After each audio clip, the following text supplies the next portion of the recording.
Two things today, and you can make the decision which of the two is the more important. You might know I'm always skint and have sold a few worldly wares that I did own on eBay.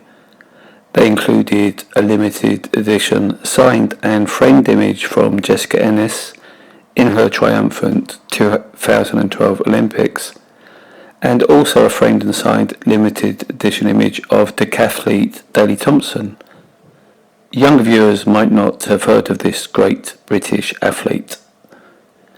The money made from these allowed me to eat for about 3 days before I went begging again on the streets of London.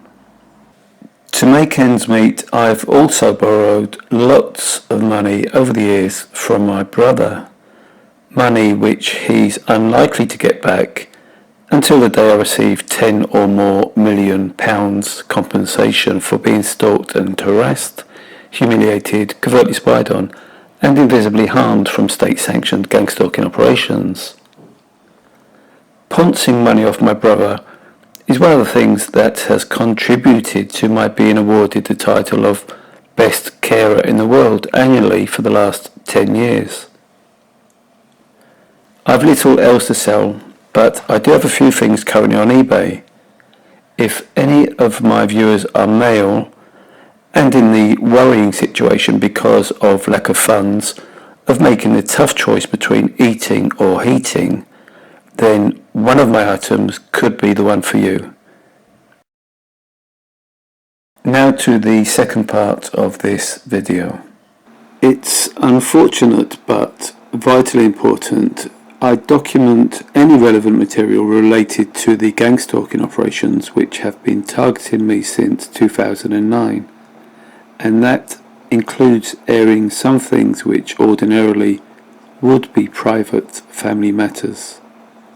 When I'm in the flat, I do believe my brother is affected by the banging and other sensitizers used by those in the flat below, and he might also be on the receiving end of a potentially very harmful but invisible element.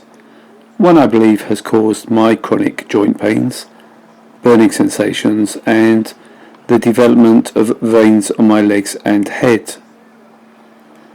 He too now speaks about and writes in his diary about the burning sensations that he experiences when sleeping or trying to sleep, and that could attest to this invisible form of torture from gangstalking neighbours.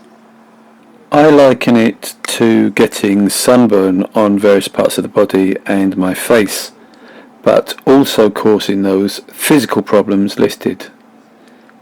In all likelihood, sinister hardware trained secretly on targets won't be proven, but it is worth airing our beliefs should there be a time when a miracle occurs whereby the technologies used to track, spy and harm us are revealed, plus the recruitment process for a gangstalker and those organisations involved aside from the police. I'm the primary carer for my brother Barry. Due to feeling very unwell last week, he wasn't able to keep an appointment to see a new mental health worker.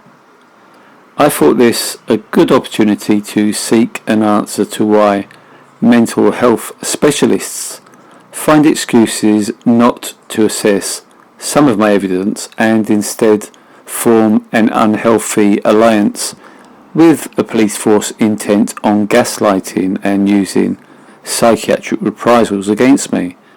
So I wrote a letter to this new specialist and handed it in at reception in the building that she works.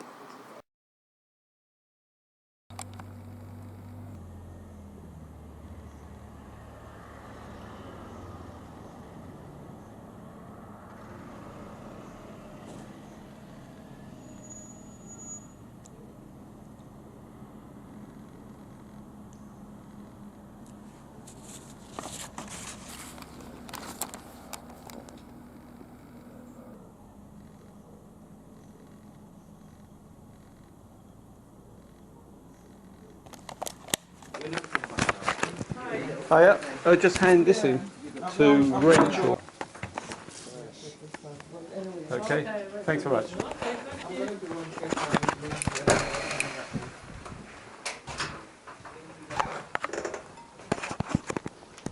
As said, it is unfortunate that I feel it necessary to make public things that should remain private matters, but documenting my targeting and how all targets are ignored, gaslit, and often deliberately diagnosed as having some form of mental illness is crucial, as is how the targeting could and often does impact on relatives, partners, friends, and even pets.